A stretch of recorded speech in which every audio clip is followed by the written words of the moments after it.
Dengan kecepatan penuh kini Gislan bersama pasukannya telah tiba untuk melakukan serangan balasan. Para pasukan di Glad bahkan tidak menyadari jika sebentar lagi mereka akan terkena serangan mendadak. Tujuan Gislan membiarkan gerbang utama adalah untuk memancing komandan musuh, dan setelah meratakan musuh yang ada di sisi kanan maupun kiri, maka pasukan elit dan Gislan dapat bertarung di gerbang utama tanpa memikirkan sisi manapun. Sementara itu di kamp utama pasukan di Glad telah terjadi pembantaian secara sepihak. Siapa sangka jika Gilion dengan kapak besarnya telah melakukan aksinya seperti yang diperintahkan Gislan untuk mengacak-acak kamp utama pasukan di Glad. Di sana Gilion memerintahkan Gordon dan Thoran untuk menghancurkan semua fasilitas musuh, sedangkan dirinya akan mengalihkan perhatian sekaligus menghabisi para musuh yang ada di depannya. Baik Gordon dan Thoran terus mengamuk, di mana mereka sangat diunggulkan dengan serangan kejutan menunggangi kuda, bahkan mereka sangat penasaran dengan reaksi pasukan musuh yang berperang di garis depan saat kembali dan melihat semua pasukannya telah dihabisi. Thamos tak mengerti kenapa mereka malah diserang bahkan dipojokkan seperti ini, dan dari mana datangnya pasukan yang sangat brutal itu. Di saat yang sama Gilion telah melihat Lord pasukan di Glad dan segera melesat begitu cepat untuk mengincarnya. Salah satu cara terbaik untuk menang adalah memenggal kepala pemimpinnya, tapi Gilion mengurung niatnya dan dia akan menangkapnya dan mempersembahkannya kepada tuannya. Meski Thamos memerintahkan anak buahnya untuk menghabisi Gilion, tapi Gilion melewati mereka semua dengan mudah, dan hal itu membuat Thamos semakin panik. Pada saat Gilion hampir mendapatkan Thamos, tiba-tiba saja sebuah serangan mengarah kepadanya. Gilion dapat menyadari jika serangan itu sangatlah cepat, dan ini menunjukkan jika ayunan senjata itu bukanlah dari seorang prajurit. Dengan ini maka kedua senjata besar mereka pun saling bertabrakan hingga menciptakan suara benturan yang sangat keras. Dikarenakan Adon telah datang, maka Thamos berhasil selamat, padahal tinggal selangkah lagi Gilion mendapatkannya jika tidak ada yang menghalanginya. Gilion memahami jika musuh yang ada di hadapannya saat ini tergolong kuat, tapi dia tetap bersikap santai seolah-olah menganggap lawannya bukanlah tandingannya. Sambil menurunkan senjatanya, Adon pun memuji keberanian sosok di depannya yang sangat berani menyerang kamp utama mereka dengan pasukan kecil. Adon yang sebelumnya tak mengerti kenapa Komandan Victor menempatkan dirinya di kamp utama sekaligus menjaga Thamos, dan hal ini membuatnya merasa bosan, tapi siapa sangka jika sosok inilah yang membuatnya harus berada di sini. Sebagai seorang kesatria, maka Adon memperkenalkan dirinya dan dia juga ingin mengetahui nama sosok di depannya sebelum mereka saling menghabisi. Hanya saja Gilion enggan memberitahunya, bahkan menyebut jika dia tidak memiliki nama dan menganggap dirinya hanyalah senjata milik Perdium. Sementara itu di benteng sisi kiri, di sana pertarungan mereka semakin memanas dengan kedua belah pihak yang saling mengerahkan segalanya. Kedatangan Belinda sangatlah membantu, tapi dia adalah tipe assassin yang terbiasa menggunakan senjata kecil. Maka dari itu dia hanya perlu menangkap musuh dan meminta Kaor untuk menghabisinya. Bagi Kaor tidak ada hal lain yang lebih menyenangkan daripada menghabisi targetnya dengan tebasan pedangnya sendiri. Saat musuh berada dalam jangkauannya, maka dia langsung saja memotong mereka menjadi dua bagian, dan ini merupakan salah satu bagian yang paling disukainya. Hanya saja tindakannya itu membuat Belinda cukup kesal, karena dia terkena cipratan darah, padahal Kaor bisa menghabisi mereka dengan menebas kepalanya saja, tapi Kaor tidak punya waktu untuk memikirkan hal itu, bahkan dia meminta Nona yang bersamanya untuk menghindarinya saja. Ucapan yang memanggilnya Nona semakin membuat Belinda kesal, karena hal itu terdengar dirinya adalah gadis yang lemah. Sementara itu di benteng bagian kanan di sana Gislan telah menerobos dari belakang sambil menghabisi musuh yang menghalangi jalannya. Para pasukan Diklat yang menyaksikan kebrutalan tersebut sangat ketakutan, bahkan sebagian besar dari mereka memutuskan untuk melarikan diri. Hanya saja Gislan tidak akan membiarkan para musuhnya melarikan diri dan dia memerintahkan pasukannya untuk menghabisi seluruh pasukan Diklat yang ada di tempat ini.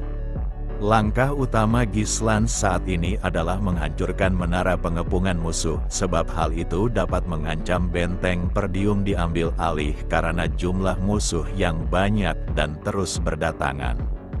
Para tentara bayaran yang dipimpin Gislan sangatlah bersemangat, bahkan mereka tanpa ragu mempertaruhkan hidupnya demi mengikuti tuannya. Kemudian salah satu komandan Diklat yang melihat pasukannya melarikan diri dari musuh yang sedikit terus memaki mereka. Untuk mengatasi Gislan yang akan mendekat, maka dia memerintahkan pasukan tombaknya untuk menghentikannya. Akan tetapi Gislan tidak berniat berhenti, bahkan dia percaya jika kuda yang ditungganginya pasti bisa menghindari serangan tombak tersebut. Pada saat Gislan berada dalam jarak serangan para pasukan bertombak, maka mereka segera melancarkan serangannya. Hanya saja mereka tidak menemukan Gislan dan hanya melihat kudanya yang telah menghindari serangan tersebut. Para pasukan Diklat bertanya-tanya di mana keberadaan Gislan, padahal dia sebelumnya sedang menunggangi kudanya. Siapa sangka jika dia telah berada di atas udara, di mana tempat yang tidak terpikirkan oleh mereka. Meski Gislan telah mendarat tepat di badan prajurit itu, namun pria itu tidak tumbang dikarenakan tubuhnya yang kecil. Akan tetapi Gislan malah memanfaatkan tubuh prajurit itu sebagai titik tumpu untuk mengayunkan tebasan hingga membentuk sebuah lingkaran. Setelah melancarkan serangan tersebut, maka Gislan hanya perlu minggat dari tubuh prajurit itu sambil melancarkan tebasannya. Dalam waktu persekian detik kini, Gislan telah menghabisi mereka semua dengan tubuh yang sudah terpisah. Pergerakan yang ditunjukkan Gislan sangatlah luar biasa dengan gaya bertarung yang aneh tapi mematikan. Bagi Gislan, menciptakan ketakutan kepada musuhnya adalah salah satu dari tujuannya agar semangat tempur mereka menurun drastis. Saat ini pandangannya tertuju pada menara yang digunakan pasukan Diklat untuk mencapai benteng Perdium. Gislan tidak menyangka jika keadaan benteng lebih buruk dari dugaannya, dan kalau terus berlanjut seperti ini maka mereka akan masuk sebelum gerbang utamanya dihancurkan. Pasukan tentara bayarannya yang menunggangi kuda sudah melakukan yang terbaik, tapi jumlah musuh sangatlah banyak, dan jika pasukannya ragu maka situasi dapat berubah dengan cepat, bahkan merekalah yang akan terkepung.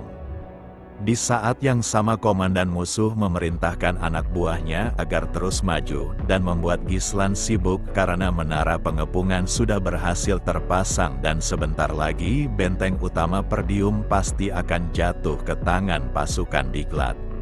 Gislan memahami jika dirinya tidak punya banyak waktu dan seluruh tentara bayarannya takkan bisa bertahan lebih lama lagi, dan jika dia kehilangan momentum maka situasi ini akan semakin rumit.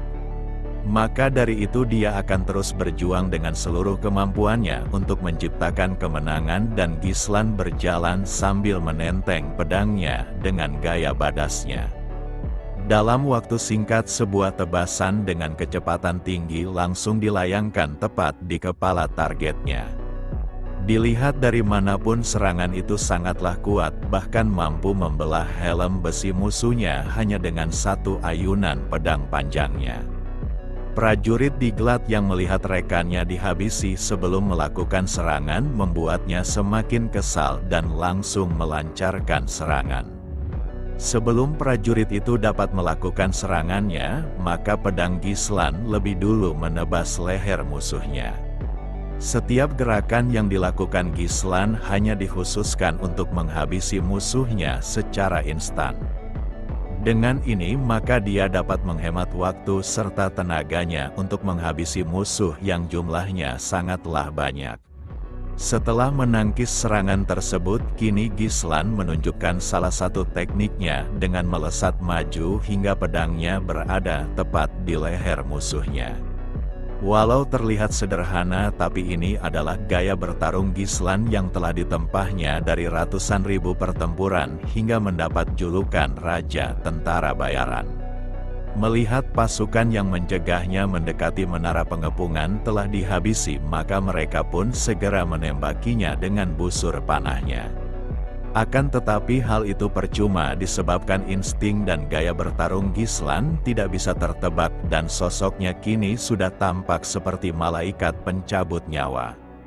Kini Gislan menargetkan komandan musuh untuk mematikan instruksi yang akan diberikannya kepada para pasukannya. Maka dari itu Gislan langsung menghabisi orang itu tanpa dapat melakukan perlawanan. Meski sudah menusuknya, tapi Gislan enggan mencabutnya, bahkan dia mengayunkan pedangnya bersama tubuh orang itu. Siapa sangka jika Gislan melemparkannya ke arah menara pengepungan untuk menjadikannya sebagai tameng dari tembakan busur mereka.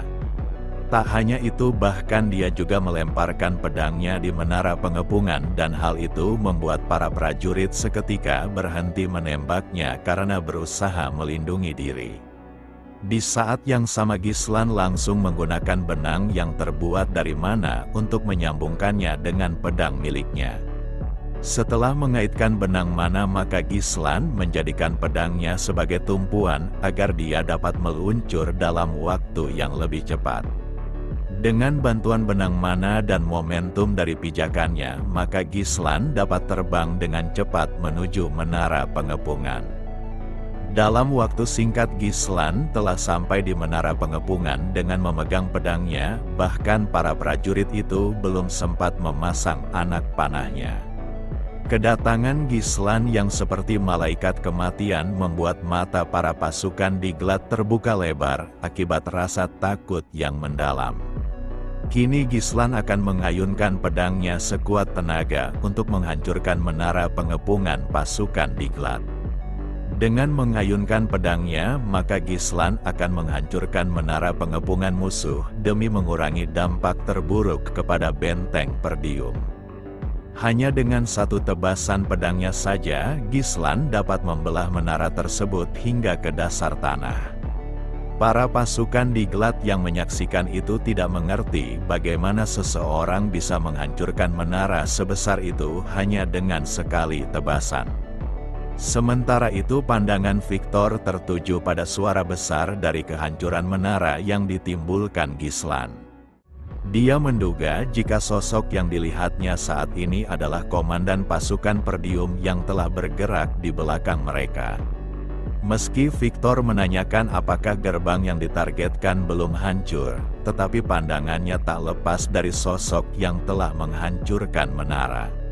Pasukan itu pun menjawab jika pertahanan gerbang Perdium lebih kokoh dari perkiraan awal dan ditambah kehadiran pasukan Perdium yang berada di balik pintu, tapi hal itu takkan berlangsung lama karena mereka bisa menghancurkannya dan masuk dalam waktu 10 menit. Kemudian Victor mulai bergerak sambil mengingatkan agar pasukannya dapat menyelesaikannya dalam waktu 5 menit selagi dia mengurus pemimpin musuh dengan kedua tangannya sendiri. Jika pasukannya belum menembus gerbang utama Perdium dalam waktu yang ditentukannya, maka dia sendiri yang akan menghabisi para prajuritnya. Prajurit yang mendengar itu pun sangat ketakutan karena mengetahui betapa mengerikannya Victor. Di saat Victor akan menuju ke tempat Gislan, namun seseorang baru saja memanggilnya dengan sebutan kepala bersayap. Sosok tersebut enggan membiarkan Victor pergi sebab dia baru saja selesai dengan tugasnya. Victor yang penasaran dengan sosok tersebut, maka dia pun menolehkan pandangannya dan menanyakan tentang siapa dirinya. Siapa sangka jika sosok tersebut adalah Kaor dan dia dengan senang hati memperkenalkan dirinya jika dia merupakan komandan dari tentara bayaran Cerberus. Sambil menodongkan senjatanya, Kaor sangat yakin jika kepala bersayap adalah lawan yang menyenangkan, maka sebaiknya mereka bermain terlebih dahulu.